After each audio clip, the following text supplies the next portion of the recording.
Hi you guys, welcome to my channel. So today I'm going to show you how to make a quick and delicious pozole.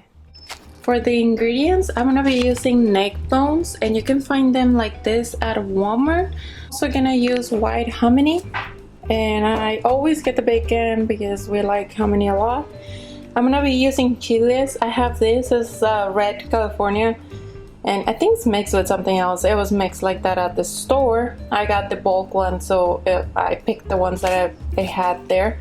So it's about 25, I think, 25 chiles. I get this, I think it's the Japanese chile. It's small, red, a little spicier. So I get around 5 or 6 of them, sometimes a little less depending if I want it spicy or not, just to add a little extra flavor. And I get the pasilla, and for the pasilla I have 4 or 5, and this is less because it makes it a little bitter, so I don't use a lot of those. And obviously water, which I'm gonna turn on right now so we can start cooking the meat. I'm also gonna use salt. A lot of people use consomé. I used to use consomé, but now we use the Himalayan salt, so I'm gonna be using some of that.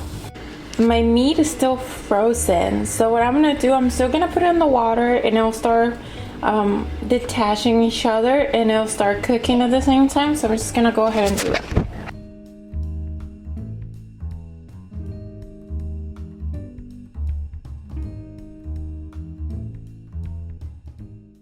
Once the meat starts cooking, add the hominy.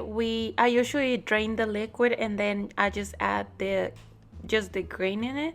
So I add the whole thing, and if it doesn't fit, I usually use another pot. That's why I have 2 waters. I'm gonna also add salt, and I add a bunch of salt here and also in the other pot when I'm cooking the rest of the hominy, so it is flavorful.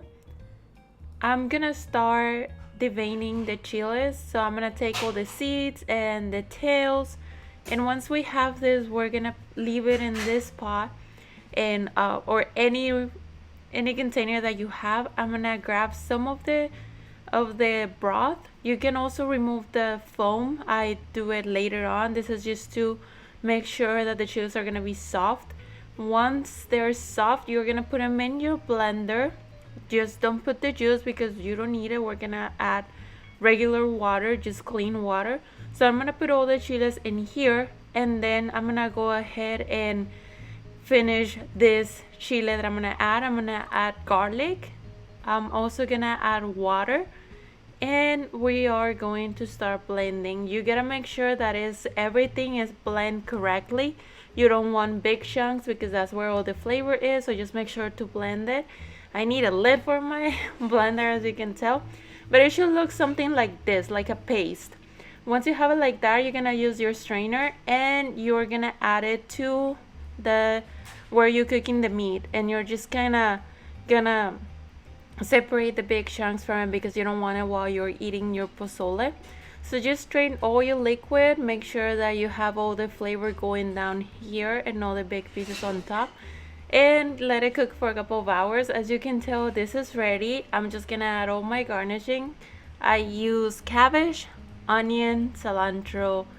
Some people use radishes. I didn't have any radishes, but I will use little tortilla chips just to add a little more flavor to it, and a lemon. And that's pretty much what you have to do. Making pozole is one of the easiest Mexican dishes. A lot of people do it different. This is how I was taught how to make it with my family, and to be honest, it's delicious. It was a little spicier than usual, but at the end it tasted amazing. So that's basically it for this recipe. As you can tell, making pozole is one of the easiest Mexican recipes that you can make.